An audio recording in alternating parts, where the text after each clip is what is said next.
capítulo 8 de Daniel. Vamos a introducirnos un poco esta noche en el plan profético para Israel. Plan profético y desde luego, entonces mirando otro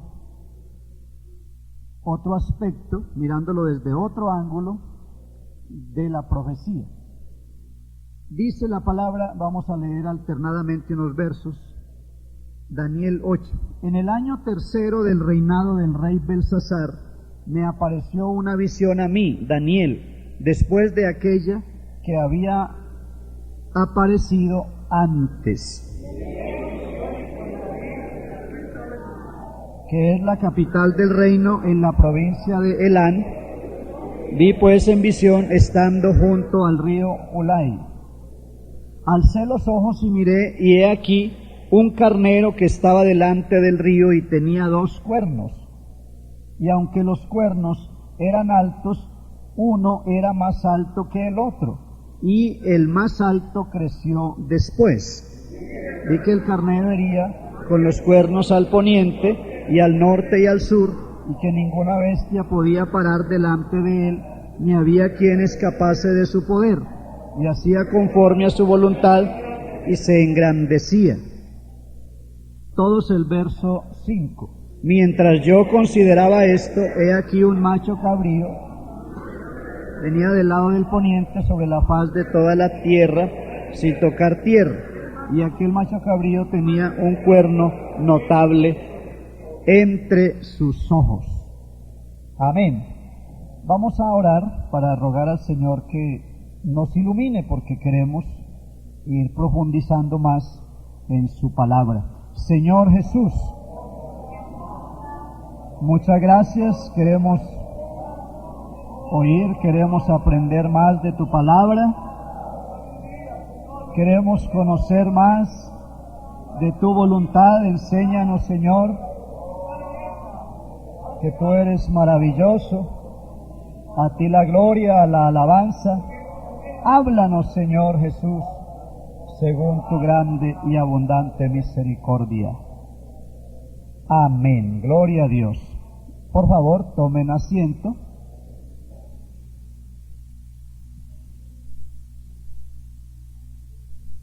Algo que debemos tener muy claro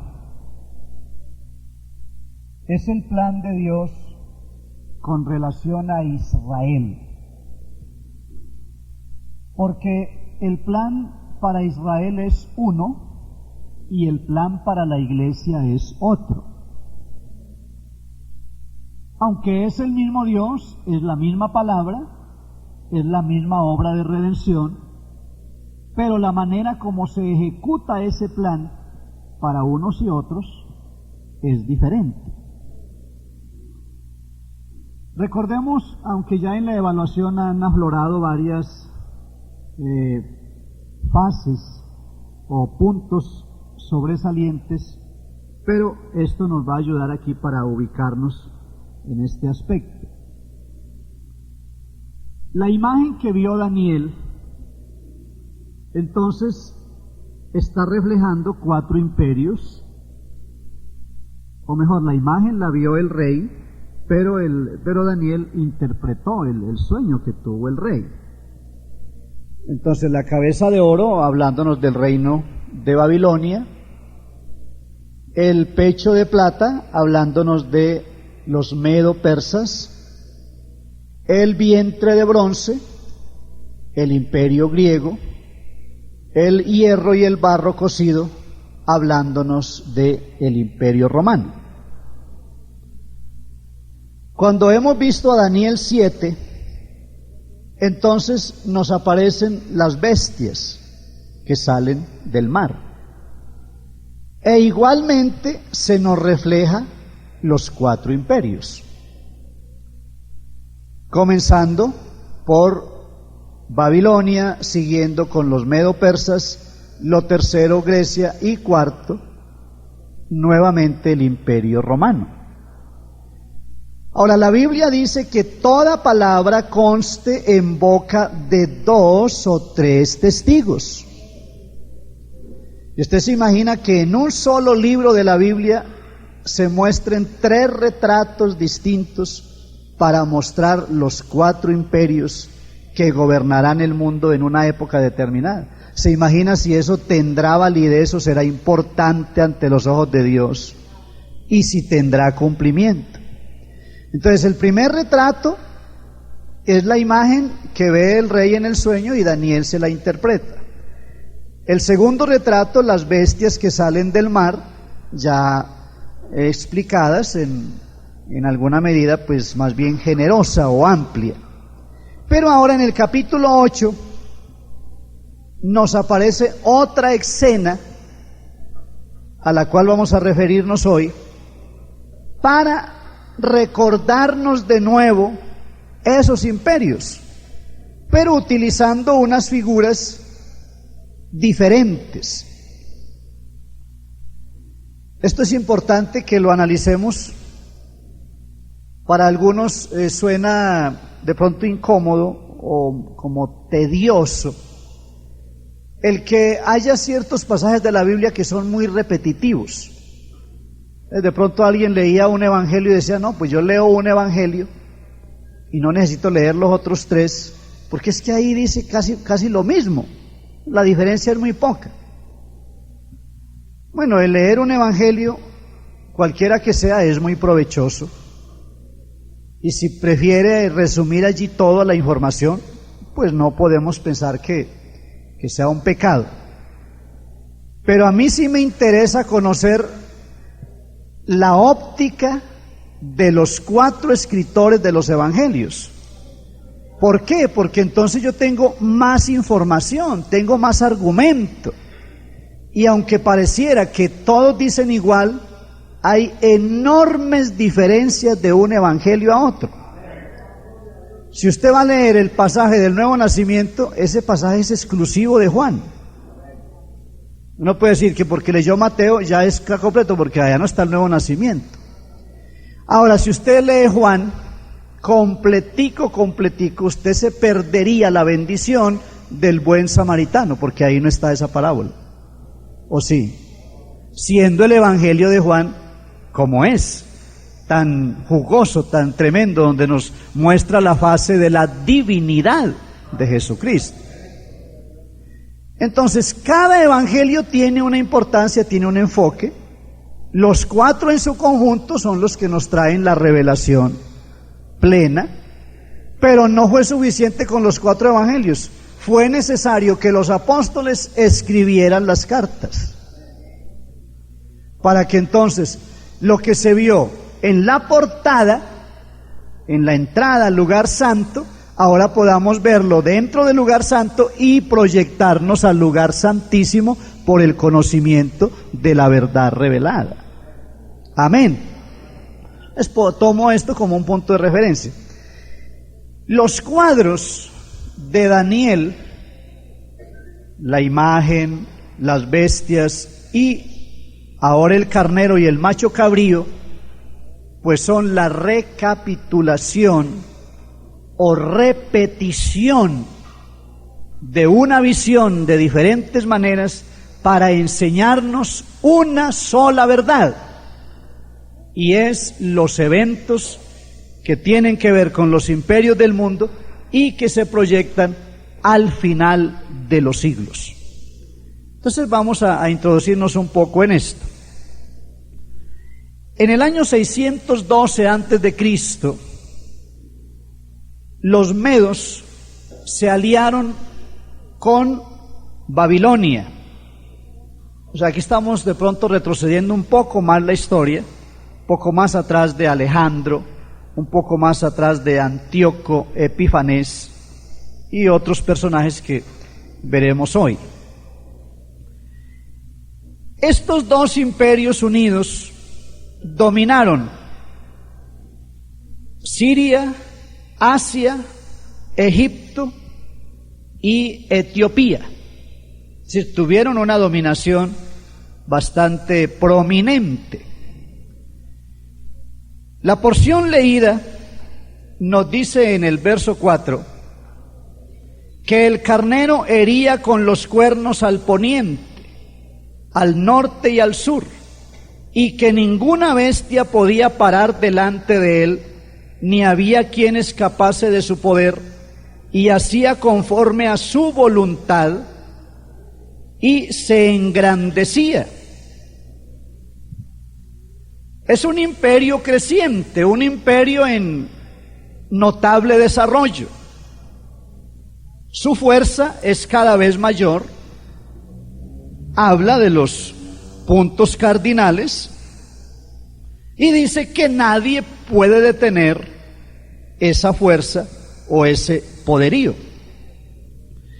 Este carnero y este macho cabrío nos va a hablar de dos etapas imperiales sumamente importantes, que cada vez van cobrando fuerza en la época antes de Cristo, mostrándonos, diría yo, en una medida muy amplia, el prototipo, que todos estos ya van presentándose como prototipos de un gran imperio final que habrá en el mundo y que venimos hablando de él como el imperio del anticristo. Es interesante que entonces notemos aquí varios aspectos. El verso 5 dice: mientras yo consideraba esto, he aquí un macho cabrío venía del lado del poniente sobre la faz de toda la tierra, sin tocar tierra, y aquel macho cabrío tenía un cuerno notable entre sus ojos. Mire lo que hizo. Vino hasta el carnero de 2 cuernos que yo había visto en la ribera del río, y corrió contra él con la furia de su fuerza. Y lo vi que llegó junto al carnero y se levantó contra él y lo hirió, y le quebró sus 2 cuernos, y el carnero no tenía fuerzas para pararse delante de él. Lo derribó por tanto en tierra y lo pisoteó, y no hubo quien librase al carnero de su poder. Entonces, es un imperio derrotando otro imperio. Alguien, de pronto, claro, dicen que la inocencia es muy linda. Pues alguien decía que ese carnero era Cristo y que el macho cabrío entonces es el anticristo. No, en realidad ambos son imperios. Pero ¿qué es lo que hemos venido viendo? Que hay una secuencia imperial. Si volvemos a los 7 en su conjunto, el primero es Egipto, pero el imperio egipcio fue absorbido por el imperio asirio. El asirio absorbido por el babilonio absorbido por el persa absorbido por el griego absorbido por el romano, y el romano absorbido por el anticristo, y el anticristo absorbido por el Dios Todopoderoso. ¿Le parece eso muy interesante? Porque un alto vigila sobre otro alto, y uno más alto que los dos los vigila a ellos. O sea que Jesucristo siempre estará por encima de todo. Gloria a Dios. Entonces, cada imperio va cayendo delante de otro. Es como el jueguito del dominó. Cuando ponemos varias fichas de dominó y empujamos la primera, ya ustedes saben lo que sucede, ¿cierto? Cada una, habiéndolas organizado milimétricamente, entonces se encargará de derribar la siguiente, y sucesivamente hasta llegar a la última. Pues yo quiero decirles que hay una piedrecita que ya le dio a la primera ficha. ¿Sí me hago entender? Hay un fichero de imperios, hay un fichero de religiones, hay un fichero de filosofías. Eso, cuente las que quiera. Pueden ser 1000 o 2000 o 10,000, eso el número no interesa. Pero una piedrita que no es cortada con mano de hombre le dio a la primerita ficha. Y luego empieza entonces a derrumbarse todo el castillo, y aquella piedra crece por encima de todas las fichas y se hace un monte que llena toda la tierra. Ahora, nosotros hemos tenido el privilegio de caer no debajo de esa piedra, porque si la piedra cae sobre nosotros, nos desmenuza. La piedra cae sobre los imperios y los desmenuza. Pero nosotros, por la gracia de Dios, no por la carita linda que usted tiene, sino por la gracia de Dios, caímos sobre la roca. Es cuando alguien cae sobre la roca, se quebranta. Entonces caímos sobre ella, nos quebrantamos y crecimos con él. Por eso nosotros estamos sobre todos los imperios, sobre todas las fichas, sobre todas las filosofías. O sea, lo que nosotros tenemos está por sobre todo credo, todo rito, toda encíclica, toda ceremonia, porque la palabra de Dios está por encima de todas las cosas. Gloria a Dios.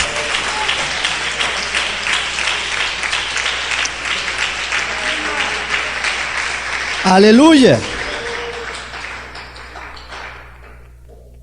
Ahora, este macho cabrío representa al imperio griego, mientras que el carnero está representando a los medo-persas.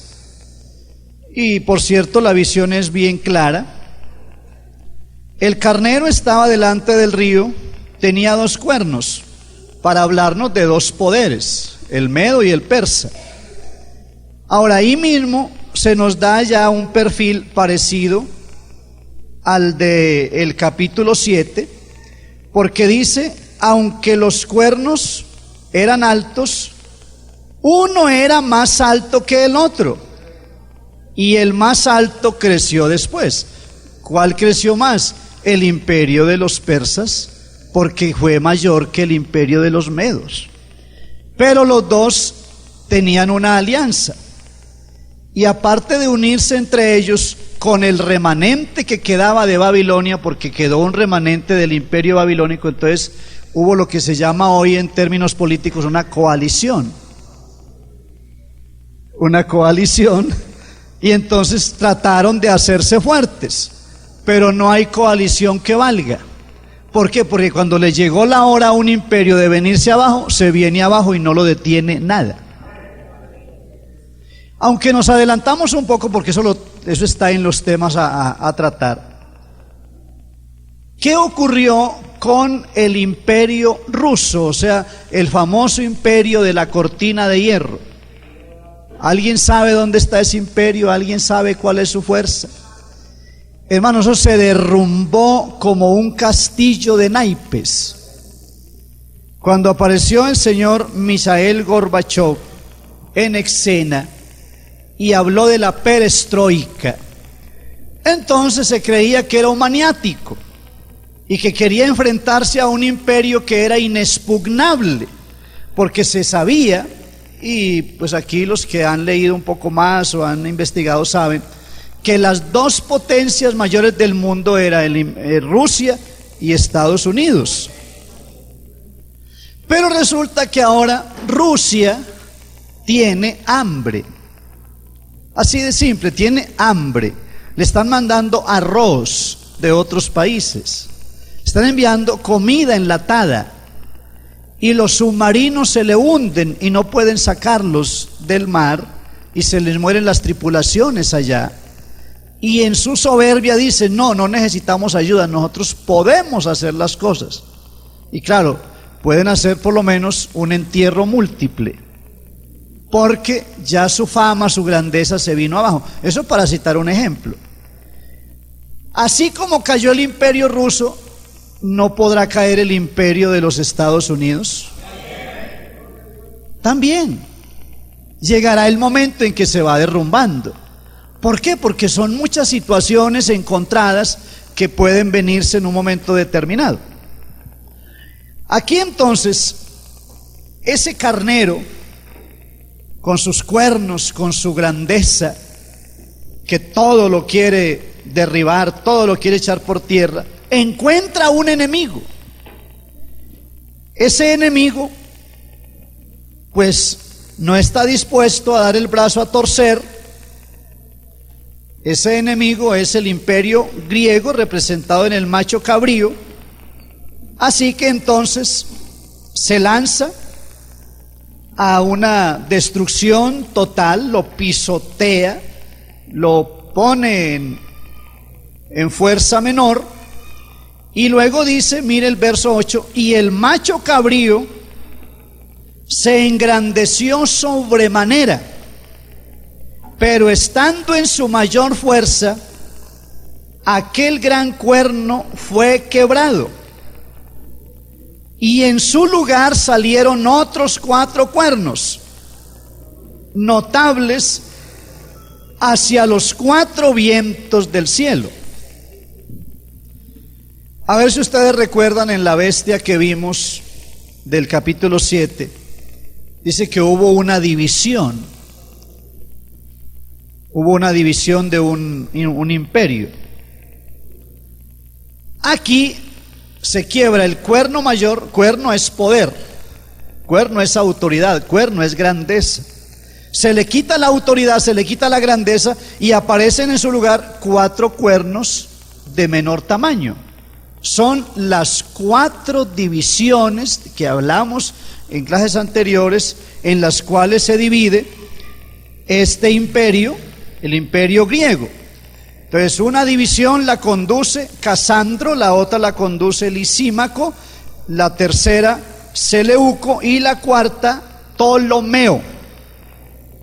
Los 4 personajes que se dividen el imperio de los griegos. Viene luego, este punto es muy interesante. Viene luego el cuerno pequeño, porque otra vez aparece por aquí el cuerno pequeño. El cuerno pequeño ha dado bastante tela para cortar. Está en Daniel 7, está en Daniel 8 y está en Apocalipsis 13. Los 3 testimonios para hablarnos del famoso cuerno pequeño, que es el que apunta directamente al anticristo. Bueno, sabe que esta noche hay cuernos a diestra y siniestra. Ojalá que no vaya a salir algún cornudo por ahí, sencillamente porque pues de pronto se impresiona ante toda esta situación. A ver, leyendo un poco más acá para ubicarnos, ¿qué es lo que va sucediendo? Verso 9, y de uno de ellos, o sea, de los 4, de uno de ellos salió un cuerno pequeño que creció mucho al sur y al oriente y hacia la tierra gloriosa. O sea, este cuerno pequeño, que es el anticristo, tiene un objetivo: la tierra gloriosa, Palestina, el oriente, objeto de atención mundial. Yo no sé ustedes desde cuándo han oído hablar de los conflictos en el Medio Oriente. Bueno, entonces vamos ubicándonos ya en esto. Ese cuerno pequeño tiene un objetivo. De pronto no está tan interesado en las minas de Amagá. De pronto no está tan interesado en Fatelares, o en Tejicóndor. La mira del anticristo es la tierra gloriosa, la tierra del Mesías, porque a él le interesa tomar posesión de aquella tierra por la cual han peleado durante años y años, generaciones y generaciones, porque es allí donde será colocado el templo. No olviden que Jerusalén es el ombligo geográfico del mundo. Me causó mucha curiosidad un niño, estaba mirando el cuadro donde está pues, la ciudad de Jerusalén. Resulta que allá en la ciudad de Jerusalén está la mezquita de Omar, es una cúpula hermosa, muy grande, que sobresale. Y entonces un niño que había oído algo de que Jerusalén era el ombligo de la tierra, entonces mostró la cúpula de la mezquita de Omar y dijo: vea el ombligo. Este es el ombligo de la tierra. Y de verdad, como tiene una figura ovalada. Pero por favor, para que usted no vaya a tener esa misma óptica, el ombligo de la tierra no es la mezquita de Omar, el ombligo de la tierra es Jerusalén, o sea, toda la ciudad en su conjunto. Ahora bien, aquí este cuerno pequeño se va encaminando hacia la tierra gloriosa, obviamente la ciudad de Dios, la ciudad del gran rey. ¿Qué hace? Se engrandeció hasta el ejército del cielo, y parte del ejército y de las estrellas echó por tierra y las pisoteó. Es bueno que veamos un poco el simbolismo de este ejército del cielo. Pudiéramos pensar en una etapa inicial en la rebelión de Satanás, cuando él convence a muchos ángeles que lo sigan y que en realidad es el ejército del cielo. Pero también tiene aplicación al pueblo de Dios, porque el pueblo de Dios tiene ciudadanía en el cielo. Aún estando en la tierra, es un ejército que tiene ciudadanía celestial. No solamente para que nos quedemos pensando en ángeles caídos, sino que pensemos en el pueblo de Dios perseguido hasta el extremo. Este cuerno pequeño lo pudiéramos asociar con Antíoco IV Epífanes. Su reinado se establece en Siria en el año 175 antes de Cristo. Y les voy a mostrar algunas cositas de las que hizo este caballero. Destruyó a Jerusalén, profanó el templo y puso en el lugar santísimo su propia imagen. O sea, la imagen de Antíoco Epífanes fue erigida o inaugurada dentro del lugar santísimo. Este hombre vendió aproximadamente a 1 millón de judíos como esclavos para los imperios circundantes. Se le adjudica a él la muerte de unos 600,000 judíos o miembros del pueblo de Dios en esa época. Así que este cuerno pequeño entonces sí está dedicado, está proyectando la destrucción del pueblo de Dios. Está en contra del culto, está en contra del templo, y en lugar de la adoración al Dios vivo y verdadero, está promoviendo que se le rinda culto a él. Por eso es prototipo del anticristo. O sea, aquí en este capítulo 8 lo que estamos es entresacando otras figuras que de pronto las teníamos por allá guardaditas, no las hemos mirado en detalle, pero que tienen gran valor. Dice que las estrellas del cielo las echó por tierra, las pisoteó. Algunos, claro, cuando hablamos de estrellas, entonces están pensando en aquellas que vemos en la noche. Pero a ver, un momentico. ¿Cuáles son las estrellas del cielo según la Biblia? Daniel, el mismo Daniel, el capítulo 12, verso 3. Los entendidos resplandecerán como el resplandor del firmamento, y los que enseñan la justicia a la multitud como las estrellas Me gusta el amén, pero podía ser más nutrido. Entonces el anticristo toma las estrellas, los predicadores, y los echa por tierra. Eso no significa derrotar a los predicadores, volviendo a lo que explicaba en otra ocasión, que el hecho de tomar a los santos y vencerlos no quiere decir que los hizo caer en pecado. Uno puede estar vencido en una batalla, pero no necesariamente ser un desertor, que le quitaron las armas, lo ataron, lo azotaron, lo pusieron en un calabozo, pero uno sigue siendo el mismo guerrero, más flaco, herido, lo que sea, pero hombre, estábamos en la guerra, ¿sí o no? ¿Acaso no lo vimos el domingo clarito? Como pobres, pero enriqueciendo a muchos, cansados, pero todavía persiguiendo. Esto está un poco más amplio en Apocalipsis 1. Leímos al principio de la reunión. Veamos lo que claridad hay aquí con relación a las estrellas. Capítulo 1. Entonces nos dice el verso 14, su cabeza y sus cabellos eran blancos como blanca lana, como nieve.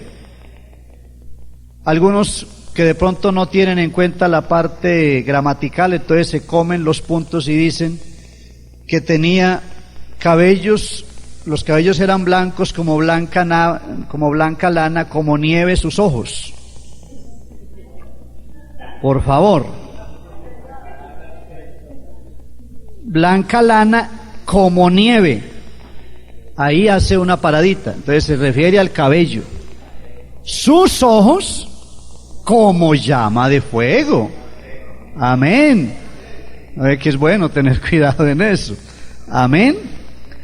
¿Qué más? Y sus pies semejantes al bronce bruñido, refulgente como en un horno, y su voz como estruendo de muchas aguas. A ver qué tenía en la mano, verso 16. Tenía en su diestra 7 estrellas. Ahora pasemos al verso 20.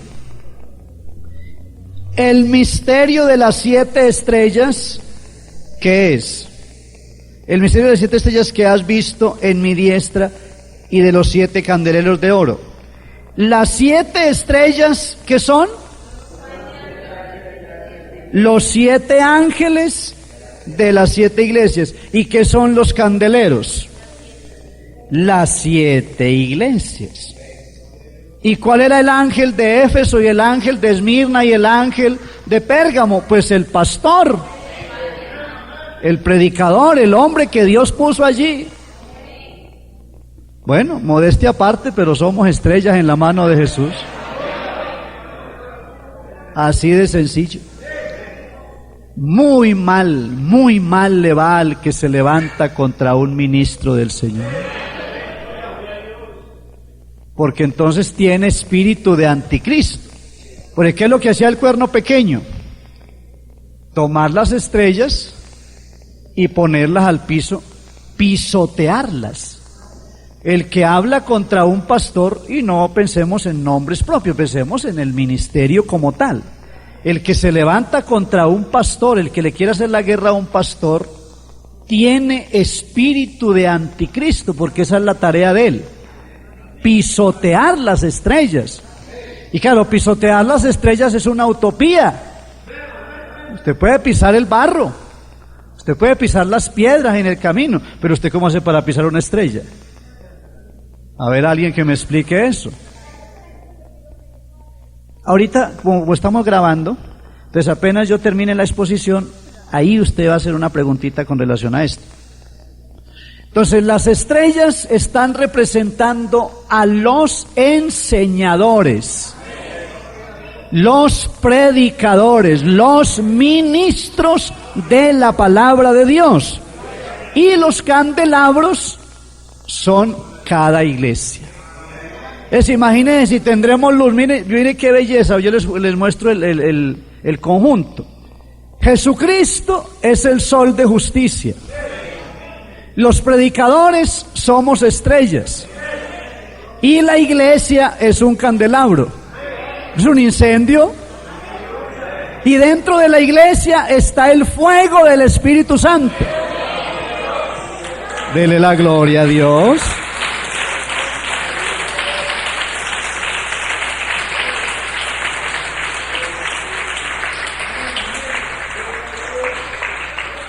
¡Aleluya! ¿Por qué cree que al diablo le da miedo de lo que hacemos aquí? ¿Por qué cree que se levanta y por qué cree que persigue y molesta? Por eso. Porque, hermanos, lo que hay aquí es una concentración de poder que si nosotros supiéramos valorarla, si nosotros nos moviéramos dentro de ese poder que hay aquí concentrado, hermanos, no habría ni una sola enfermedad que pudiera resistirse. No habría un solo demonio, así sea el capataz, así sea el chiras, así sea demonio maluco, no se puede parar, porque es que aquí se mueve la gloria del Dios Todopoderoso.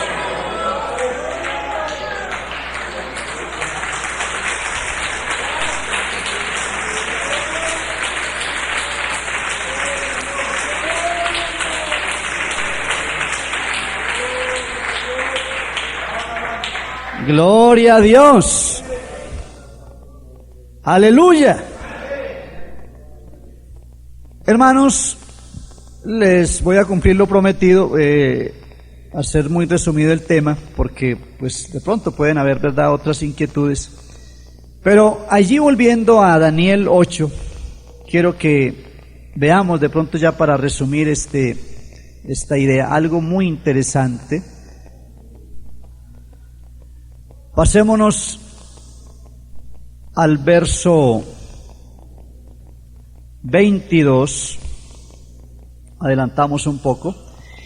Y en cuanto al cuerno que fue quebrado, y sucedieron 4 en su lugar, significa, ¿qué significa? Ahí está dando la explicación, que 4 reinos se levantarán de esa nación, aunque no con la fuerza de él.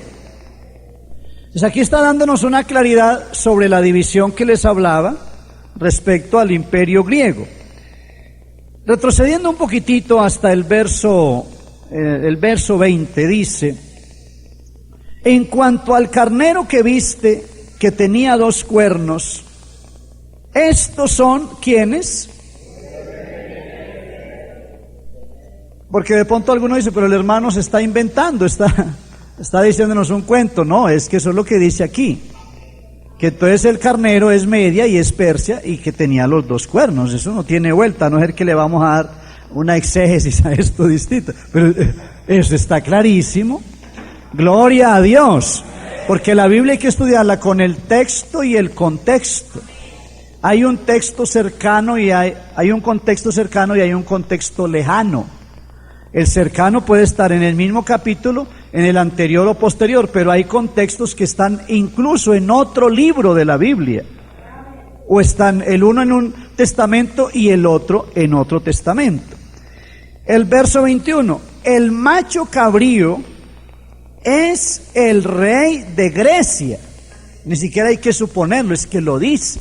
Es el rey de Grecia, y el cuerno grande que tenía entre sus ojos es el rey primero. Verso 23, y al fin del reinado, ¿de quiénes? De estos 4, al fin del reinado de estos, cuando los transgresores lleguen al colmo, se levantará un rey altivo de rostro y entendido en enigmas, y su poder se fortalecerá, mas no con fuerza propia. O sea que alguien le está dando la fuerza. Ahora, lo que vimos en Apocalipsis es que el dragón le da la fuerza, y el dragón es el que habla por él, que aunque tenía boca de cordero, pero hablaba como dragón. Es un corderito, es un disfraz, pero dentro está Satanás hablando a través de ese cordero, supuesto cordero. ¿Qué más nos dice aquí? Y causará grandes ruinas y prosperará y hará arbitrariamente y destruirá a los fuertes y al pueblo de los santos. Con su sagacidad hará prosperar, ¿qué cosa? El diablo vino para hurtar, matar y destruir. ¿Y el diablo es padre de qué? Padre de la mentira. Pero el autor de la verdad, y la verdad misma, es Jesucristo. Gloria a Dios. Por eso no conviene mentir, ni grande ni pequeña. Y las famosas mentiras blancas o piadosas yo tampoco las recomiendo, porque entonces las pequeñitas son hijas de ¿cuáles? De las grandes. ¿Y las grandes son de quién? Entonces vienen a ser como nietas. Entonces las pequeñitas son como las nietas del diablo. Así que yo no quiero, del diablo no quiero saber ni de las tatarañetas. No me interesa nada. El príncipe de este mundo viene y nada tiene en mí. Nada, nada. ¿Por qué? Porque a mí me compró Jesucristo. Soy de Él. Gloria a Dios. Hará prosperar el engaño en su mano y en su corazón se engrandecerá el engaño. Y sin aviso destruirá a muchos y se levantará contra el príncipe de los príncipes. ¿Y cuál es el príncipe de los príncipes? Se levantará contra el príncipe de los príncipes, pero será quebrantado, aunque no por mano humana. O sea que el que le va a poner el tate quieto al anticristo no es ningún hombre. El Señor lo matará con el aliento de su boca. Eso sí lo entendemos clarísimo. Le damos la gloria al Señor. Dale un aplauso fuerte a Jesucristo.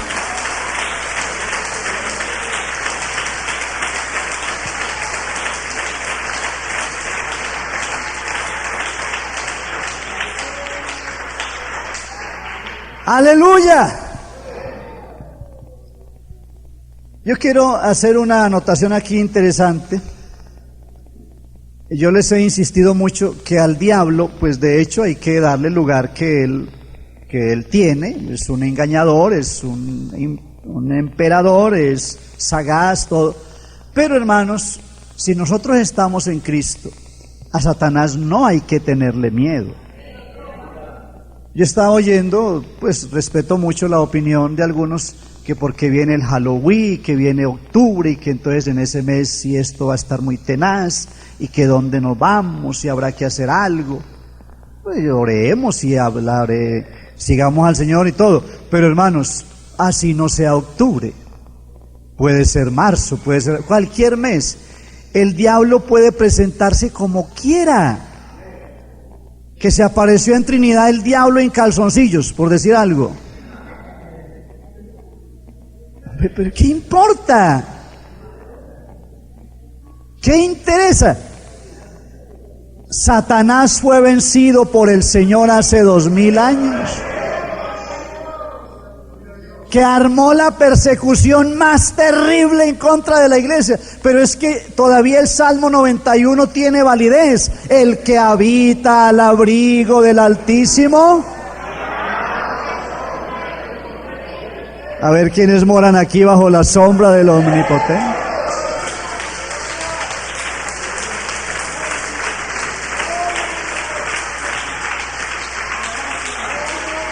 Aleluya. Gloria a Dios. ¿Cómo iba a tener pavor o pánico ante un ser con toda la grandeza que quiera presentar y plena? Pero no fue suficiente con los 4 evangelios.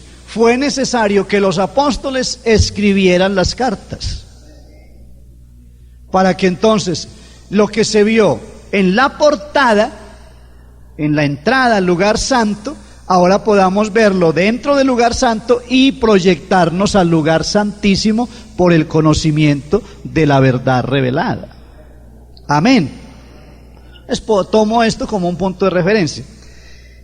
Los cuadros de Daniel, la imagen, las bestias y ahora el carnero y el macho cabrío, pues son la recapitulación o repetición de una visión de diferentes maneras para enseñarnos una sola verdad, y es los eventos que tienen que ver con los imperios del mundo y que se proyectan al final de los siglos. Entonces vamos a introducirnos un poco en esto. En el año 612 antes de Cristo, los medos se aliaron con Babilonia. O sea, aquí estamos de pronto retrocediendo un poco más la historia, un poco más atrás de Alejandro, un poco más atrás de Antíoco Epífanes y otros personajes que veremos hoy. Estos dos imperios unidos dominaron Siria, Asia, Egipto y Etiopía. Es decir, tuvieron una dominación bastante prominente. La porción leída nos dice en el verso 4 que el carnero hería con los cuernos al poniente, al norte y al sur, y que ninguna bestia podía parar delante de él, ni había quien escapase de su poder, y hacía conforme a su voluntad, y se engrandecía. Es un imperio creciente, un imperio en notable desarrollo. Su fuerza es cada vez mayor. Habla de los puntos cardinales y dice que nadie puede detener esa fuerza o ese poderío. Este carnero y este macho cabrío nos va a hablar de dos etapas imperiales sumamente importantes, que cada vez van cobrando fuerza en la época antes de Cristo, mostrándonos, diría yo, en una medida muy amplia, el prototipo, que todos estos ya van presentándose como prototipos de un gran imperio final que habrá en el mundo y que venimos hablando de él como el imperio del anticristo. Es interesante que entonces notemos aquí varios aspectos. El verso 5 dice: mientras yo consideraba esto, he aquí un macho cabrío venía del lado del poniente sobre la faz de toda la tierra, sin tocar tierra, y aquel macho cabrío tenía un cuerno notable entre sus ojos. Mire lo que hizo. Vino hasta el carnero de dos cuernos que yo había visto en la ribera del río, y corrió contra él con la furia de su fuerza. Y lo vi que llegó junto al carnero y le levantó, y se levantó contra él y lo hirió, y le quebró sus dos cuernos, y el carnero no tenía fuerzas para pararse delante de él. Lo derribó por tanto en tierra y lo pisoteó, y no hubo quien librase al carnero de su poder. Entonces, es un imperio derrotando otro imperio. Alguien De pronto, claro, dicen que la inocencia es muy linda. Pues alguien decía que ese carnero era Cristo y que el macho cabrío entonces es el anticristo. No, en realidad ambos son imperios. Pero ¿qué es lo que hemos venido viendo? Que hay una secuencia imperial. Si volvemos a los 7 en su conjunto, el primero es Egipto, pero el imperio egipcio fue absorbido por el imperio asirio. El asirio absorbido por el babilonio absorbido por el persa absorbido por el griego absorbido por el romano, y el romano absorbido por el anticristo, y el anticristo absorbido por el Dios Todopoderoso. ¿Le parece eso muy interesante? Porque un alto vigila sobre otro alto, y uno más alto que los dos los vigila a ellos. O sea que Jesucristo siempre estará por encima de todo. Gloria a Dios. Entonces, cada imperio va cayendo delante de otro. Es como el jueguito del dominó. Cuando ponemos varias fichas de dominó y empujamos la primera, ya ustedes saben lo que sucede, ¿cierto? Cada una, habiéndolas organizado milimétricamente, entonces se encargará de derribar la siguiente, y sucesivamente hasta llegar a la última. Pues yo quiero decirles que hay una piedrecita que ya le dio a la primera ficha. ¿Sí me hago entender? Hay un fichero de imperios, hay un fichero de religiones, hay un fichero de filosofías. Eso, cuente las que quiera. Pueden ser 1000 o 2000 o 10,000, eso el número no interesa. Pero una piedrita que no es cortada con mano de hombre le dio a la primerita ficha. Y luego empieza entonces a derrumbarse todo el castillo, y aquella piedra crece por encima de todas las fichas y se hace un monte que llena toda la tierra. Ahora, nosotros hemos tenido el privilegio de caer no debajo de esa piedra, porque si la piedra cae sobre nosotros, nos desmenuza. La piedra cae sobre los imperios y los desmenuza.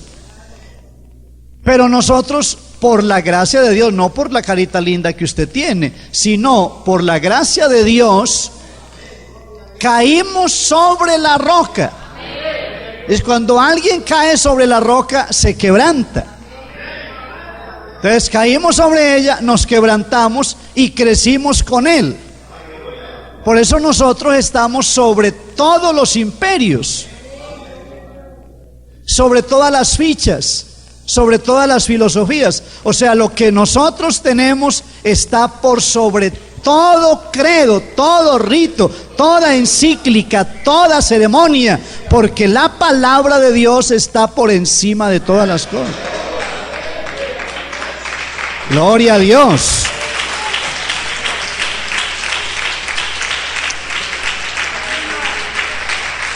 Aleluya. Ahora, este macho cabrío representa al imperio griego, mientras que el carnero está representando a los medo-persas. Y por cierto, la visión es bien clara. El carnero estaba delante del río, tenía 2 cuernos, para hablarnos de 2 poderes, el medo y el persa. Ahora, ahí mismo se nos da ya un perfil parecido al del capítulo 7, porque dice, aunque los cuernos eran altos, uno era más alto que el otro, y el más alto creció después. ¿Cuál creció más? El imperio de los persas, porque fue mayor que el imperio de los medos. Pero los dos tenían una alianza, y aparte de unirse entre ellos con el remanente que quedaba de Babilonia, porque quedó un remanente del imperio babilónico, entonces hubo lo que se llama hoy en términos políticos una coalición. Una coalición, y entonces trataron de hacerse fuertes, pero no hay coalición que valga. ¿Por qué? Porque cuando le llegó la hora a un imperio de venirse abajo, se viene abajo y no lo detiene nada. Aunque nos adelantamos un poco porque eso está en los temas a tratar. ¿Qué ocurrió con el imperio ruso? O sea, el famoso imperio de la cortina de hierro. ¿Alguien sabe dónde está ese imperio? ¿Alguien sabe cuál es su fuerza? Hermanos, eso se derrumbó como un castillo de naipes. Cuando apareció el señor Mikhail Gorbachev en escena y habló de la perestroika, entonces se creía que era un maniático y que quería enfrentarse a un imperio que era inexpugnable, porque se sabía, y pues aquí los que han leído un poco más o han investigado saben, que las dos potencias mayores del mundo eran Rusia y Estados Unidos. Pero resulta que ahora Rusia tiene hambre. Así de simple, tiene hambre. Le están mandando arroz de otros países. Están enviando comida enlatada. Y los submarinos se le hunden y no pueden sacarlos del mar y se les mueren las tripulaciones allá. Y en su soberbia dicen, no necesitamos ayuda, nosotros podemos hacer las cosas. Y claro, pueden hacer por lo menos un entierro múltiple, porque ya su fama, su grandeza se vino abajo. Eso para citar un ejemplo. Así como cayó el imperio ruso, ¿no podrá caer el imperio de los Estados Unidos? También llegará el momento en que se va derrumbando. ¿Por qué? Porque son muchas situaciones encontradas que pueden venirse en un momento determinado. Aquí entonces, ese carnero, con sus cuernos, con su grandeza, que todo lo quiere derribar, todo lo quiere echar por tierra, encuentra un enemigo. Ese enemigo, pues, no está dispuesto a dar el brazo a torcer. Ese enemigo es el imperio griego representado en el macho cabrío. Así que entonces se lanza a una destrucción total, lo pisotea, lo pone en fuerza menor, y luego dice, mire el verso 8, y el macho cabrío se engrandeció sobremanera, pero estando en su mayor fuerza, aquel gran cuerno fue quebrado, y en su lugar salieron otros 4 cuernos, notables hacia los 4 vientos del cielo. A ver si ustedes recuerdan en la bestia que vimos del capítulo 7, dice que hubo una división. Hubo una división de un imperio. Aquí se quiebra el cuerno mayor. Cuerno es poder, cuerno es autoridad, cuerno es grandeza. Se le quita la autoridad, se le quita la grandeza y aparecen en su lugar 4 cuernos de menor tamaño. Son las 4 divisiones que hablamos en clases anteriores, en las cuales se divide este imperio, el imperio griego. Entonces, una división la conduce Casandro, la otra la conduce Lisímaco, la tercera Seleuco y la cuarta Ptolomeo. Los 4 personajes que se dividen el imperio de los griegos. Viene luego, este punto es muy interesante. Viene luego el cuerno pequeño, porque otra vez aparece por aquí el cuerno pequeño. El cuerno pequeño ha dado bastante tela para cortar. Está en Daniel 7, está en Daniel 8 y está en Apocalipsis 13.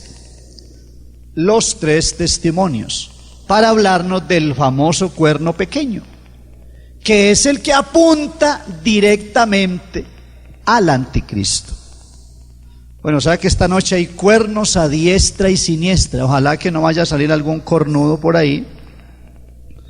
Sencillamente porque, pues, de pronto se impresiona ante toda esta situación. A ver, leyendo un poco más acá para ubicarnos, ¿qué es lo que va sucediendo?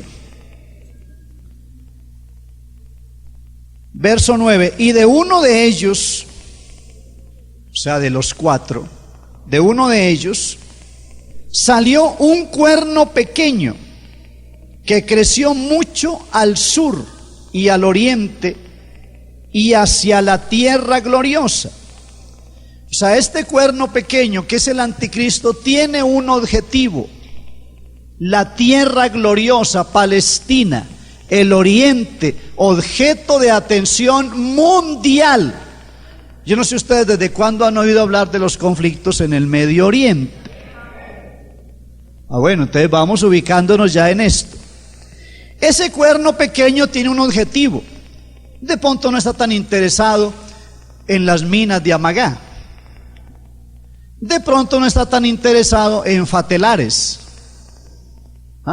o en Tejicóndor. La mira del anticristo es la tierra gloriosa, la tierra del Mesías, porque a él le interesa tomar posesión de aquella tierra por la cual han peleado durante años y años, generaciones y generaciones, porque es allí donde será colocado el templo. No olviden que Jerusalén es el ombligo geográfico del mundo. Me causó mucha curiosidad un niño, estaba mirando el cuadro donde está pues, la ciudad de Jerusalén. Resulta que allá en la ciudad de Jerusalén está la mezquita de Omar, es una cúpula hermosa, muy grande, que sobresale. Y entonces un niño que había oído algo de que Jerusalén era el ombligo de la tierra, entonces mostró la cúpula de la mezquita de Omar y dijo: vea el ombligo. Este es el ombligo de la tierra. Y de verdad, como tiene una figura ovalada. Pero por favor, para que usted no vaya a tener esa misma óptica, el ombligo de la tierra no es la mezquita de Omar, el ombligo de la tierra es Jerusalén, o sea, toda la ciudad en su conjunto. Ahora bien, aquí este cuerno pequeño se va encaminando hacia la tierra gloriosa, obviamente la ciudad de Dios, la ciudad del gran rey. ¿Qué hace? Se engrandeció hasta el ejército del cielo, y parte del ejército y de las estrellas se echó por tierra y las pisoteó. Es bueno que veamos un poco el simbolismo de este ejército del cielo. Pudiéramos pensar en una etapa inicial en la rebelión de Satanás, cuando él convence a muchos ángeles que lo sigan y que en realidad es el ejército del cielo. Pero también tiene aplicación al pueblo de Dios, porque el pueblo de Dios tiene ciudadanía en el cielo. Aún estando en la tierra, es un ejército que tiene ciudadanía celestial. No solamente para que nos quedemos pensando en ángeles caídos, sino que pensemos en el pueblo de Dios perseguido hasta el extremo. Este cuerno pequeño lo pudiéramos asociar con Antíoco IV Epífanes. Su reinado se establece en Siria en el año 175 antes de Cristo. Y les voy a mostrar algunas cositas de las que hizo este caballero. Destruyó a Jerusalén, profanó el templo y puso en el lugar santísimo su propia imagen. O sea, la imagen de Antíoco Epífanes fue erigida o inaugurada dentro del lugar santísimo. Este hombre vendió aproximadamente a 1.000.000 de judíos como esclavos para los imperios circundantes. Se le adjudica a él la muerte de unos 600.000 judíos o miembros del pueblo de Dios en esa época. Así que este cuerno pequeño entonces sí está dedicado, está proyectando la destrucción del pueblo de Dios. Está en contra del culto, está en contra del templo, y en lugar de la adoración al Dios vivo y verdadero, está promoviendo que se le rinda culto a Él. Por eso es prototipo del anticristo. Pues aquí en este capítulo 8 lo que estamos es entresacando otras figuras que de pronto las teníamos por allá guardaditas, no las hemos mirado en detalle, pero que tienen gran valor. Dice que las estrellas del cielo las echó por tierra, las pisoteó. Algunos, claro, cuando hablamos de estrellas, entonces están pensando en aquellas que vemos en la noche. Pero a ver, un momentico. ¿Cuáles son las estrellas del cielo según la Biblia? Daniel, el mismo Daniel, el capítulo 12, verso 3. Los entendidos resplandecerán como el resplandor del firmamento, y los que enseñan la justicia a la multitud como las estrellas